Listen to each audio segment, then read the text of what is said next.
अस्सलाम वालेकुम dear students. आज हम लोग चैप्टर नंबर 9 मैथमेटिक्स को स्टार्ट करने जा रहे हैं जिसका नाम है कोऑर्डिनेट ज्योमेट्री। तो पहले तो आपको पता होना चाहिए कि ज्योमेट्री क्या होता है और कोऑर्डिनेट ज्योमेट्री क्या होता है। ज्योमेट्री के बारे में तो आप लोग पहले पढ़ चुके हैं, ठीक है। और जो है ना कोऑर्डिनेट ज्योमेट्री इसी चीज़ को कहते हैं कि जो हमारे ज्योमेट्रिकल पॉइंट्स होते हैं, ठीक है, और जो ज्योमेट्रिकल फिगर्स होते हैं स्ट्रेट लाइन में आ जाती है, प्लेन आ जाता है, इस तरह ट्रायंगल्स की जो मेजरमेंट होती है वो सारी किस में आ जाती है, कोऑर्डिनेट ज्योमेट्री में आ जाती है, ठीक है। तो उसमें जो इसका पहला टॉपिक है वो है डिस्टेंस बिटवीन टू पॉइंट्स, कि दो पॉइंट के दरमियान हमें डिस्टेंस फाइंड करना है तो वो कैसे फाइंड करेंगे। लेट्स सपोज करें मैं पहले इसको थोड़ा सा एक्सप्लेन कर देता हूं। ये हमारे पास दो पॉइंट है, इसको लेट्स सपोज करें मैं ए का नाम दे देता हूं, इसको किसका नाम दे देता हूं, बी का नाम दे देता हूं। ये कोई स्ट्रेट लाइन है हमारे पास, ठीक है। तो आप अगर जस्ट पॉइंट करना चाहते हैं वो लिख लें, तो इसका जो हो गया x1 और y1 में नाम ले लेता हूं और इसका नाम रख लेता हूं x2 और y2। ये इसके क्या है, कोऑर्डिनेट्स हैं। तो इन दोनों के दरमियान अगर हमें डिस्टेंस फाइंड करना है तो वो कैसे फाइंड होगा, इसको हम लोग ऐसे लिखेंगे, distance of A B is equal to, यहां पे होगा जी कि x कोऑर्डिनेट इसके क्या है x1 और इसके क्या है x2, इसका क्या है y कोऑर्डिनेट क्या है y1 और y2। तो ये बेसिकली होता है क्या, डिफरेंस ऑफ x कोऑर्डिनेट्स, ठीक है। मैं अगर इसको रेज करूं,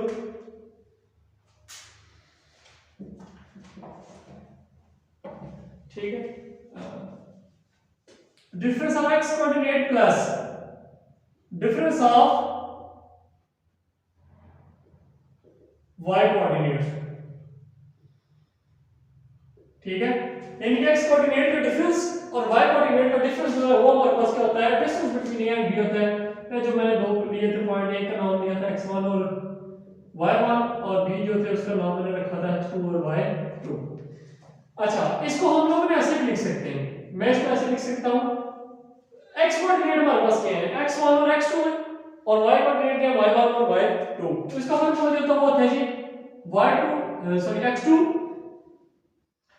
माइनस x1, सारे का क्या आ जाएगा स्क्वायर, इधर भी स्क्वायर आता था सॉरी, प्लस इधर क्या आ जाएगा y2 माइनस y1 और सारे का क्या आ जाएगा स्क्वायर आ जाएगा।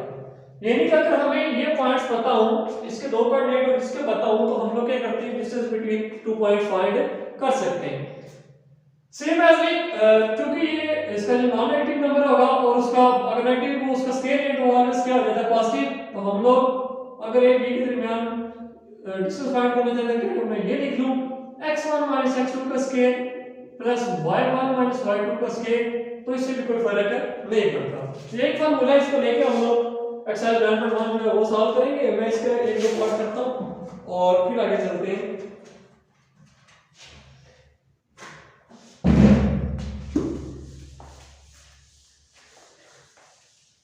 ठीक हो गया, तो एक पहले को क्वेश्चन में से एक पार्ट में लेता हूं।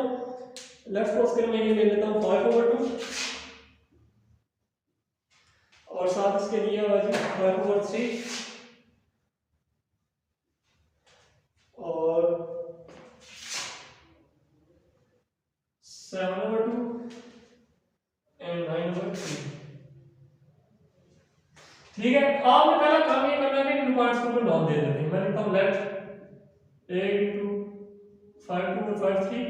आप कुछ भी नाम लिख सकते हैं, a b c d कुछ भी लिख लें, मैं a और b लिख रहा हूं एंड b हमारे पास क्या है 7/2 9/3। ये दो पॉइंट्स हैं, इनके दरमियान हमने क्या करना है, डिस्टेंस फाइंड करना। तो डिस्टेंस का फॉर्मूला मैं आपको बता चुका हूं। तो a b के दरमियान अगर डिस्टेंस फाइंड करना है तो क्या होगा, a b किसके होता है जी x2 माइनस x1 का square plus y2 minus y1 इसका क्या आ जाएगा स्क्वायर।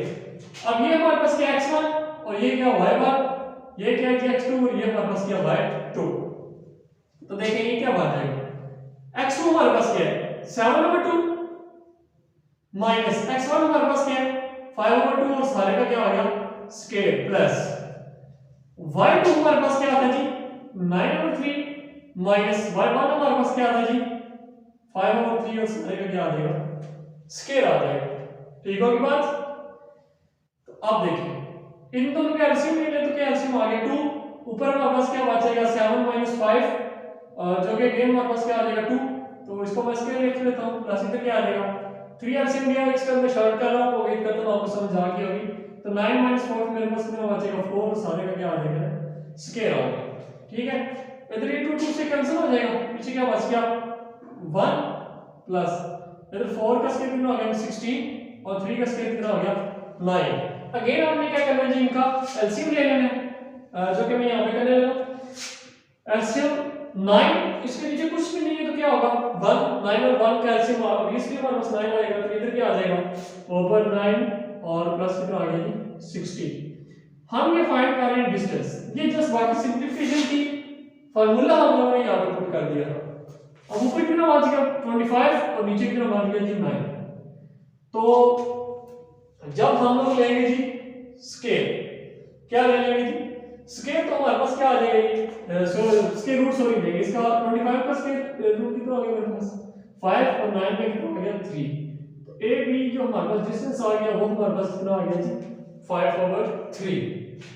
तो ये एक सिंपल सा मेथड था कि दो पॉइंट्स के दरमियान डिस्टेंस फाइंड करना था हमें। अगर आप लोग यहाँ पे जो मैंने फार्मूला बताया था x1 - x2 और y1 - y2 का लेंगे तो तभी क्वेश्चन सेम वही आएगा आंसर, सिर्फ जस्ट क्या होगा यहाँ पे माइनस आ जाएगा और यहाँ पे माइनस, और आपको पता है जब माइनस का स्केल है तो वो गेम क्या आ जाता है वो प्लस हो जाता है, ठीक है। तो ये हो गया, इस तरह का एक और क्वेश्चन मैं लेके चलता हूँ और पहले क्वेश्चन की पार्ट सेम है बिल्कुल, बाकी में से मैं एक करता हूँ पार्ट। लेट्स सपोज करें मैं क्वेश्चन नंबर 3 करता हूँ, इसमें 4 पॉइंट्स उसने दिए हुए कहता 4 points a into 3 6 b into p3 c into 2p and d into 7 कह रहा फाइंड p such that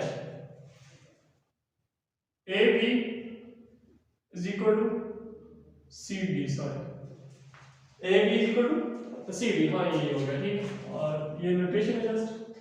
अच्छा हमने पहले क्वेश्चन में क्या करना था डिस्टेंस फाइंड करना था, इसमें उसने डिस्टेंस का नहीं कहा, उसने कहा जी अगर ये डिस्टेंस हो इक्वल, दो points 4 points sorry A B का डिस्टेंस और सी डी का डिस्टेंस अगर आपस में इक्वल हो तो आप बताएं कि ये जो p अननोन वेरिएबल है हमारे पास, जो अननोन पॉइंट है हमारे पास कोऑर्डिनेट आप जिसको कहते हैं वो आप लोगों ने फाइंड करना है, ठीक है। तो इसमें हम लोग उसको फाइंड करेंगे, काम का ये फार्मूला तो हमें पता है तो जस्ट हम लोग उसको फाइंड करेंगे। तो पहले हमें क्या चाहिए होगा ए बी और सी डी, आप पहले ए बी को फाइंड कर लें डिस्टेंस फार्मूला लगा के और सी डी को फाइंड कर लें, दोनों को कंपेयर करके सॉल्व कर लें तब भी ठीक है, अगर नहीं तो इनको इकट्ठा सॉल्व कर लेते हैं तब भी बात ठीक है। अब ए बी पे डिस्टेंस फार्मूला आपको पता है वो क्या होता है जी, हमारे पास क्या होता है कोऑर्डिनेट ऑफ x2 - x1 और y2 - y1 same as like, इधर भी क्या होगा c और d पे भी हम लोग कैलकुलेट कर देंगे फार्मूला लगा देंगे।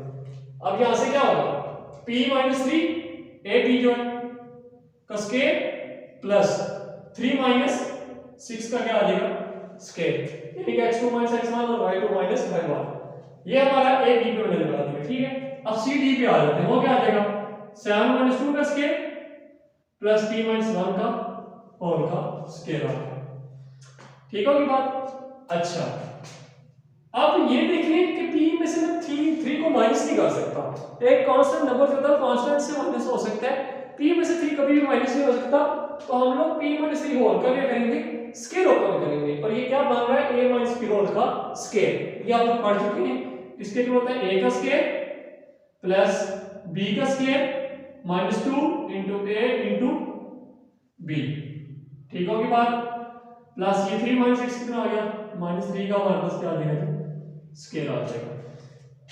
सेम एज लाइक यहाँ पे 7 - 2 कितना आ गया 5 का स्केयर प्लस इधर भी p - 1 होल का स्केयर, तो a - b होल स्केयर वाला फॉर्मूला बन जाएगा, यानी कि a का स्केयर प्लस b का square -2 into a into b।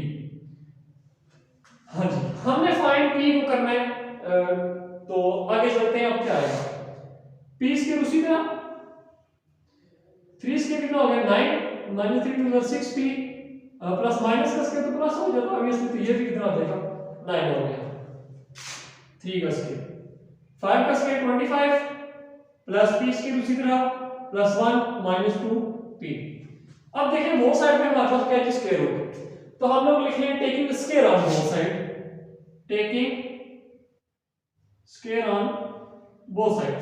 Both side पे स्क्वायर लेना तो ये स्क्वायर रूट आपस में क्या हो जाएंगे, कैंसिल हो जाएंगे, जो कि मैं इसी स्टेप में अगर कर दूं जैसे नीचे आप लोग कर लेना, तो इसको जो है मैं कैंसिल कर देता हूं, ठीक है।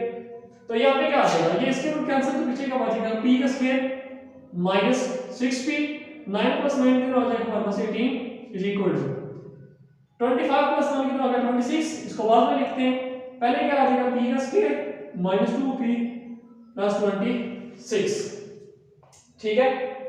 फाइंड हमने p करना है, इस इधर वाली जितनी टर्म्स है उधर ले आए, इधर वाली टर्म्स उधर ले जाए, बात एक ही है। तो ये क्या आ जाएगा, इसको उसी में लिख दे p square minus 6p plus 18 plus p था, इधर आके क्या आ जाएगा माइनस p का स्क्वायर माइनस 2p था, इधर आके क्या आ जाएगा प्लस 2p और minus 26 is equal to 0। p square और p स्क्वायर आपस में क्या हो गए cancel, minus 6p plus 2p इतना आ जाएगा माइनस 4p माइनस 26 प्लस 18, तो ये कितना बचेगा माइनस 8 इज इक्वल टू 0। तो देखें क्या आ गया माइनस 4p, अब ये माइनस 8 दूसरी साइड पे जाके क्या आ जाएगा प्लस 8, हमने फाइंड करना p dividing by minus 4 on both side, तो p की वैल्यू मेरे पास क्या आ गई माइनस 2, ठीक है। क्वेश्चन में था अगर ये दो पॉइंट्स 4 पॉइंट्स का जो डिस्टेंस है दो ये वाला और दो ये वाला इक्वल हो, तो आपने क्या करना है p फाइंड करना, तो ये मैंने p फाइंड कर लिया, ठीक है। अब अगर आप p की वैल्यू ना अपनी वेरिफिकेशन के लिए -2 को इसमें पुट कर दें, यहाँ पे -2 लिखे, यहाँ पे -2, तो आप देखें कि a b और c d का जो डिस्टेंस होगा वो आपस में क्या होगा इक्वल होगा, ठीक है।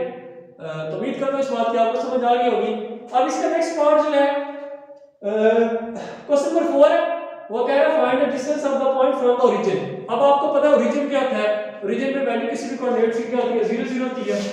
तो एक पॉइंट आपको क्या दिया हुआ 8 और 15, दूसरा 0 0 दिया हुआ, दोनों पे आपने डिस्टेंस फार्मूला लगा के इसकी क्या कर लेंगे वैल्यू फाइंड कर लेंगे। बाकी क्वेश्चन किसी तरह के मिलते जुलते हैं, तो आप उनको देख लीजिएगा। उम्मीद करता हूं आपको समझ आ गई होगी। अगर किसी तरह का कोई भी क्वेश्चन हो तो आप पूछ सकते हैं।